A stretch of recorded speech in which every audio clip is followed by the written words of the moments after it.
तो बच्चों ये क्वेश्चन आया था इस बार जेईई मेंस में।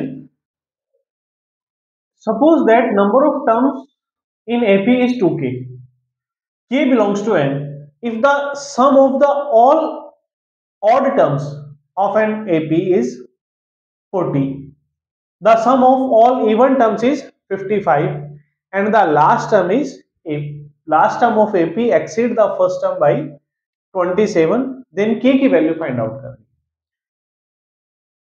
तो देखो टर्म्स यदि हम माने तो फर्स्ट टर्म होगी a, सेकेंड टर्म होगी a plus d, then a plus 2d and so on.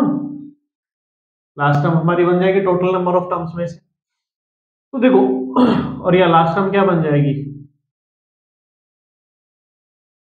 a plus 2k minus 1 into d, ये हमारी नंबर ऑफ टर्म्स होगी। अब कह रहा है कि सम ऑफ ऑल ऑड टर्म्स लेंगे तो ये फर्स्ट नंबर की टर्म आएगी, देन ये आएगी एंड सो ऑन चलती रहेगी। तो इनका सम a plus 2d and so on. हम केवल ऑड टर्म्स ले रहे हैं, टोटल नंबर ऑफ टर्म्स तो 2k थी, उनमें से ऑड टर्म्स कितनी होंगी, आधी होंगी।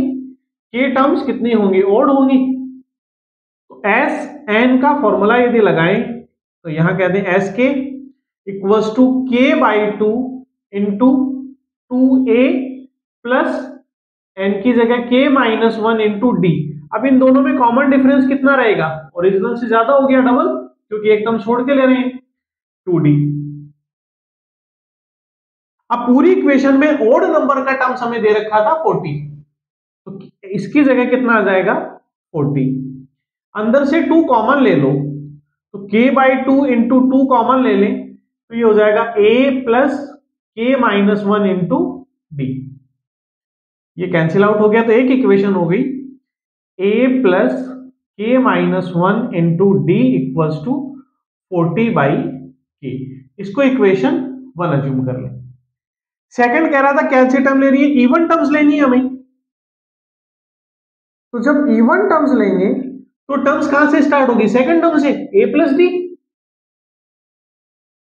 अगली टर्म कौन सी होगी, इसके बाद वाली a plus 3d and so on. Total इसमें भी कितनी टर्म्स होंगी, k टर्म्स होंगी।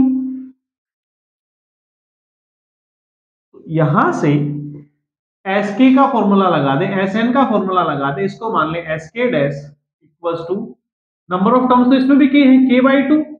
अब इसकी जो फर्स्ट टर्म है जिसका हम सम कर रहे हैं उसकी फर्स्ट टर्म तो a प्लस b है, तो 2 into first term a plus b plus k minus 1 into 2d। S के dash odd number of terms का सम कितना दे रखा है, इवन नंबर ऑफ टर्म का सम कितना दे रखा है 55। तो ये तो कितना हो जाएगा 55 इक्वल्स टू k बाई 2, यहां से 2 कॉमन ले लिया जाए क्योंकि इस टर्म में भी 2 है और यहां भी 2 है।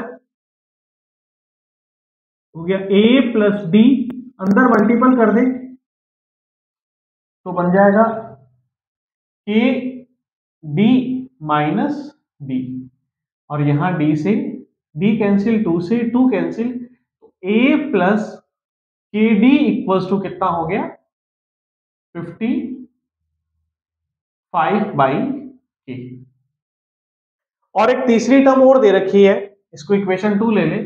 थर्ड कंडीशन और दे रखी है, last term exceed the first by 27। अब लास्ट टर्म क्या है इसमें,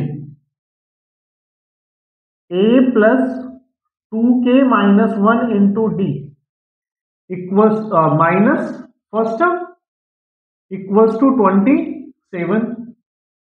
तो यहां से d की वैल्यू आ जाएगी 27 अपॉन 2k माइनस 1। अब ये d की वैल्यू दोनों इक्वेशन में पुट कर दे तो यहां से फर्स्ट इक्वेशन क्या होगी, a plus k minus 1 into D, D कितना है 27 upon 2k minus 1 equals to 40k। यहां भी d की वैल्यू पुट कर दे तो क्या बनेगा, a plus k minus 1 into 27 upon 2k minus 1 equals to 55 upon k। दोनों इक्वेशन को सब्ट्रैक्ट कर दो, ए से ए कैंसिल हो जाएगा,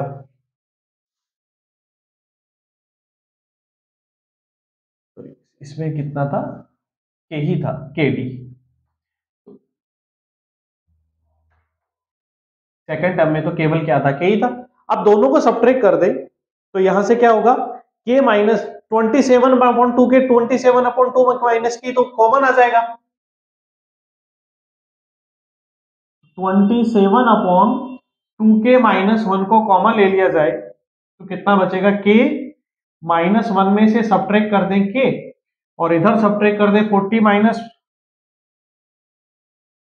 55 अपॉन के से के कैंसिल, क्रॉस मल्टीप्लाई कर दें तो माइनस का 27 के इक्वल्स टू माइनस का 15 होगा, minus 15 into 2k minus 1, minus 27 के इक्वल्स टू माइनस 30 के प्लस 15, के की ट्रांसपोजिंग करके इधर ले आओ